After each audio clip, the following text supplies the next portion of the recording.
Welcome back, my friends, to the show that never ends. It's today's video message for my friend Lilla, a friend of mine who lives around and around the world while I'm lying and lonely.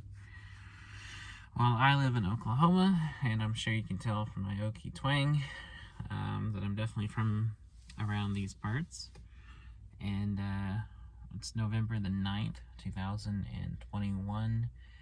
And Lilla, if you're watching this, today's message to you is drink plenty of Diet Dr. Pepper, because it's really good for you.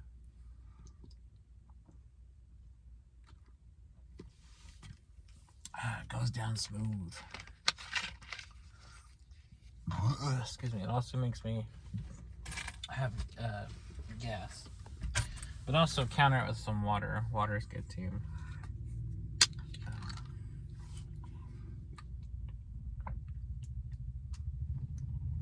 I can, I gotta have both. I gotta have Diet Dr. Pepper and I gotta have water. I gotta balance it out. So, I don't know what to talk about.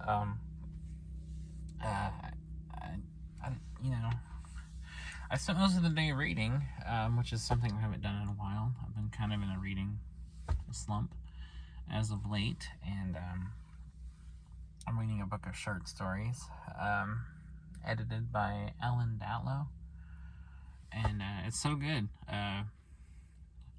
Ellen Datlow, in case you don't know, is a famous editor who has edited several anthologies of mostly horror fiction, and it's very good. She always has like the best of the best writers contributing stories, and her picks are always like the best. She kind of got her start in as far as coming onto the mainstream scene when she co-edited the year's best fantasy and horror anthologies starting in the late 80s with Terry Windling, and Terry would edit the fantasy fiction, and Ellen would edit the horror fiction. And then just in the last several years, Ellen has been editing the year's best horror anthologies as well. So it's pretty fun. She definitely knows. She knows horror. She knows her stuff.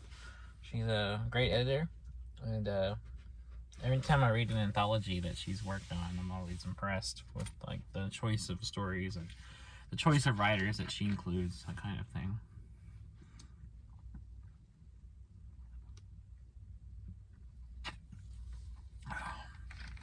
Excuse me. Anyway, excuse me. Aside from that, I've been thinking all day about a project that I would like to work on.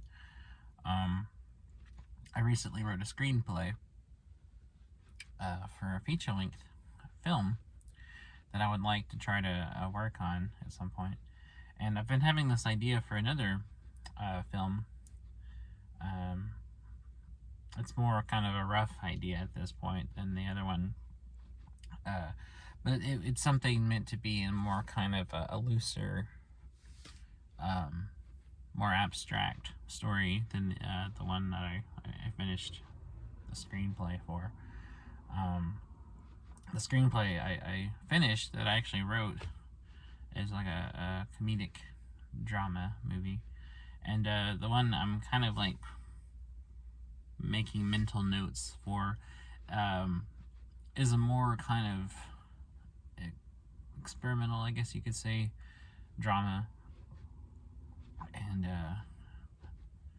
I think that one might be, I'll still write, an outline for it and stuff, and I may even write a full script for it, but I'm definitely thinking that one will be more of an improvisational kind of story, and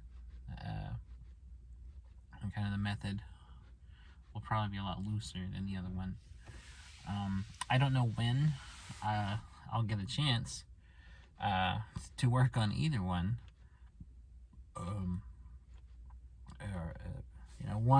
One is kind of will require a lot of assistance, and I'll have to like enlist friends or whoever I can get to kind of do some like camera work and stuff. The other I think I'd probably be able to do on my own. And I'm the only person. It only has one character, and I would just play the character.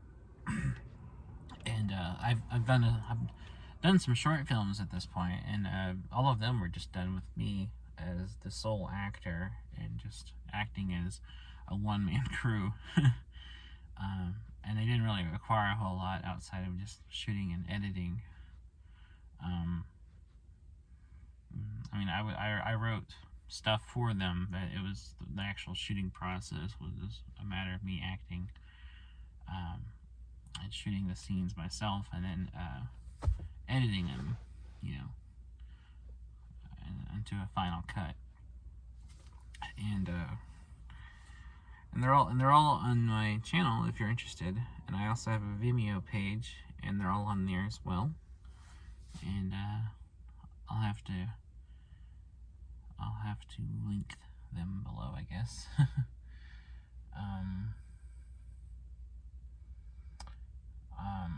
Yeah. So I've been thinking about kind of the more loose idea for that story.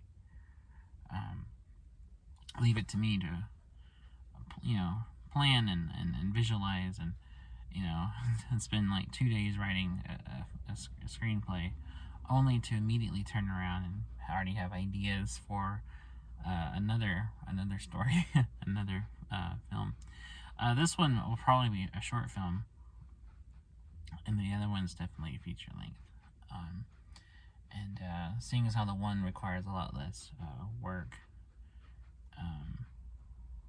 and it could probably be shot a lot faster, I'll probably work on the other idea first before I even am able to get around to doing the one I wrote. So yeah, so that's been on my mind today, and I didn't do a whole lot. It's been a really easygoing day. I read all night, and then I read this morning, and then I took a nap, and I slept for a few hours, and then after that I took a friend of mine to work. I gave him a ride, and then I went to the library, and then I watched. I've been watching the series Penn and Teller Bullshit, which is a great documentary series where they take a topic and try to disprove it. Things like what are some episodes they did topics over? They did an episode, proving how like life coaches are a sham. The Bible is a sham, stuff like that. And I typically agree with their opinions. I mean, I definitely agree with the obvious findings and how they have like credited people to disprove this craziness. Politically, I tend to agree mostly, with them on those matters, and I definitely agree with the logical stuff about like how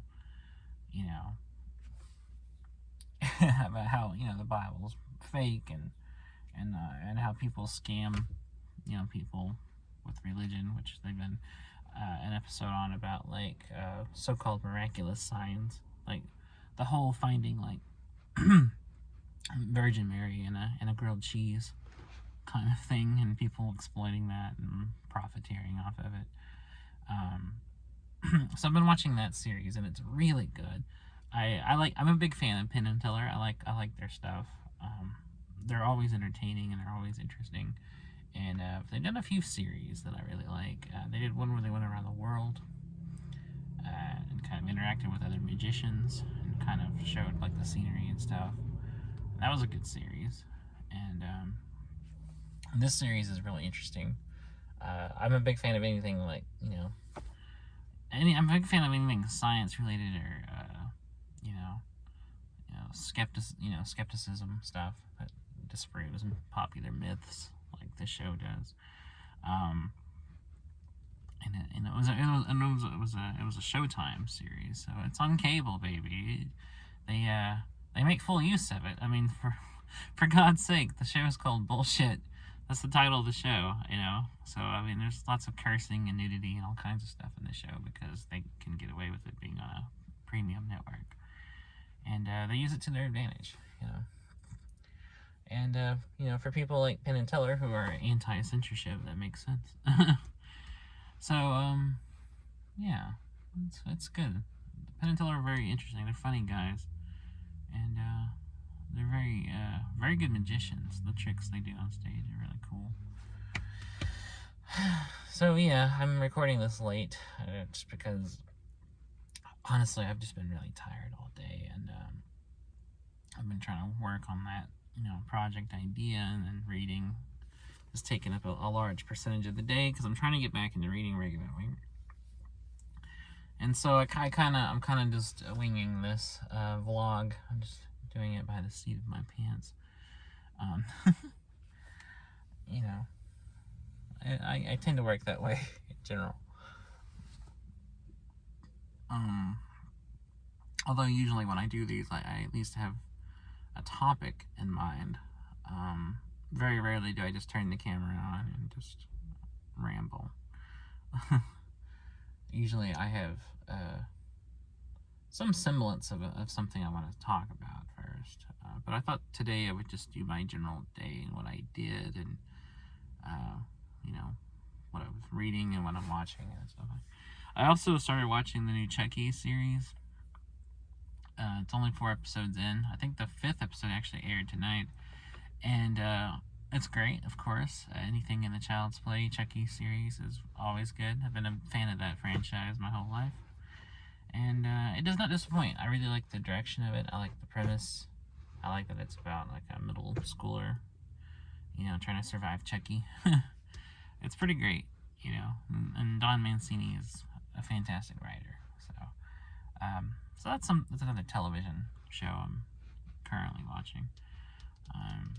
I've also been watching a lot of movies. I recently watched the movie A Horrible Way to Die, which is a great movie, directed by Adam Wingard, who is a good filmmaker, and written by Simon Barrett, who is a great screenwriter.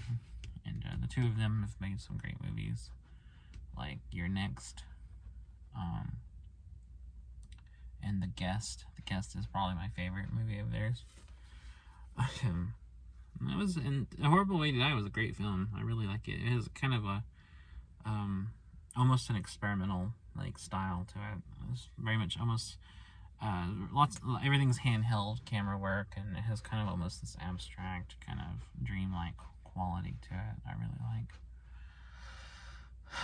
So anyways, I don't know what else to talk about. I'm just kind of shooting the shit, you know, as the old timers say, as the boomers say.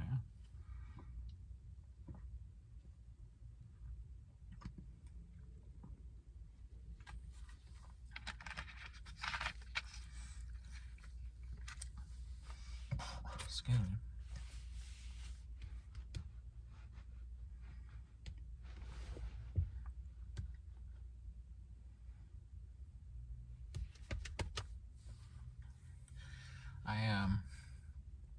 I've been listening to Pink Floyd a lot. I've been listening to a bunch of live recordings from the early period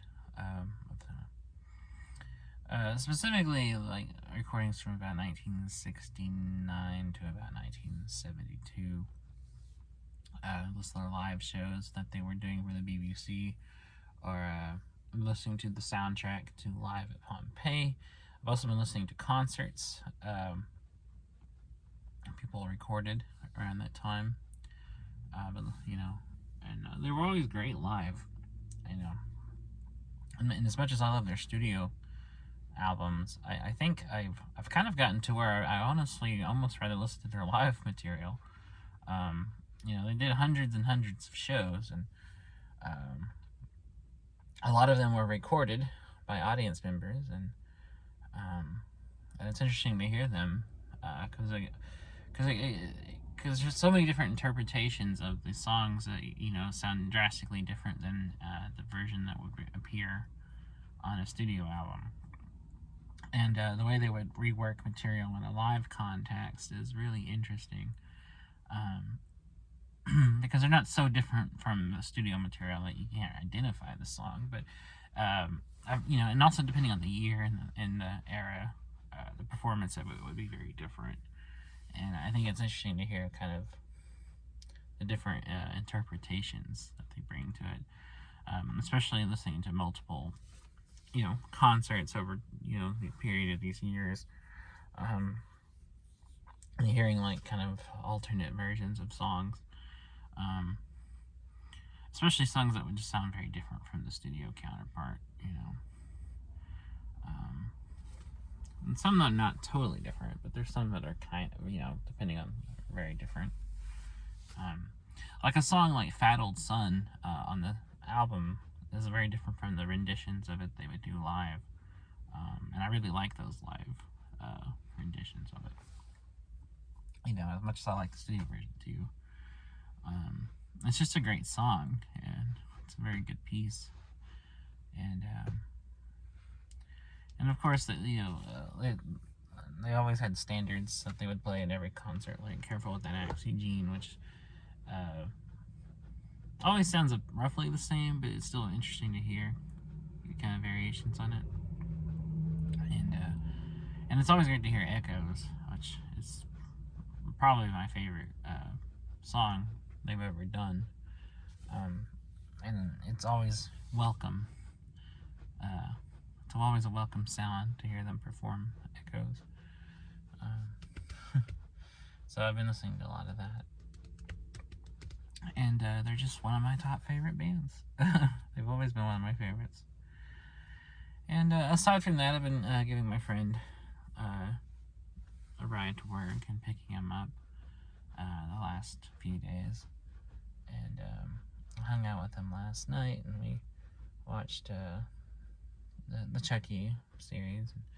We watched some horror movies and watched some videos about horror movies on YouTube.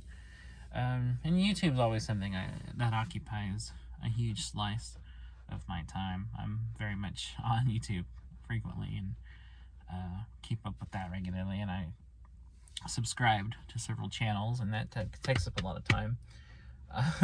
So I'm trying to find a balance. Things I need to work on writing projects, working on filming projects, but also get plenty of reading in, and also get time to watch movies and get time to watch the TV shows. And I've started. It's I'm trying to figure a way to delegate each thing to each time. So I don't give too much time to one thing and neglect something else, and don't neglect something else. So I'm really trying to figure out a way to kind of break up my days so my schedule can allot for each thing. Spend a couple hours doing this, spend a couple hours doing that. But the way things work out, in life happening, it doesn't always work out the way I want it to. And I have yet to find a way to make things work out the way I so really want them to, in that kind of dreamed of schedule. And I'm really bad at keeping schedules too. I'm really bad about, because I'll say okay, I'm determined to do, to make a layout for a typical day and take all this stuff into account and do this from this time to this time, and then, but when I actually get to doing stuff, it's hard. It's impossible for me to actually accommodate the schedule I made for myself.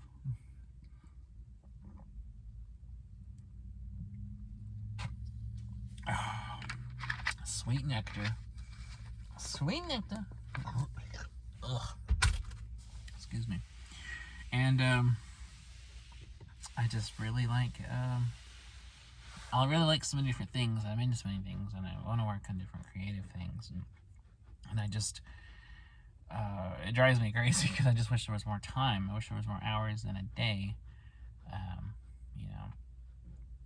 And I wish I wish the hours we did have moved a lot slower so I could accomplish a lot more things within it, so I could have a pretty full day by the end of the day. That would be so nice. It would be great.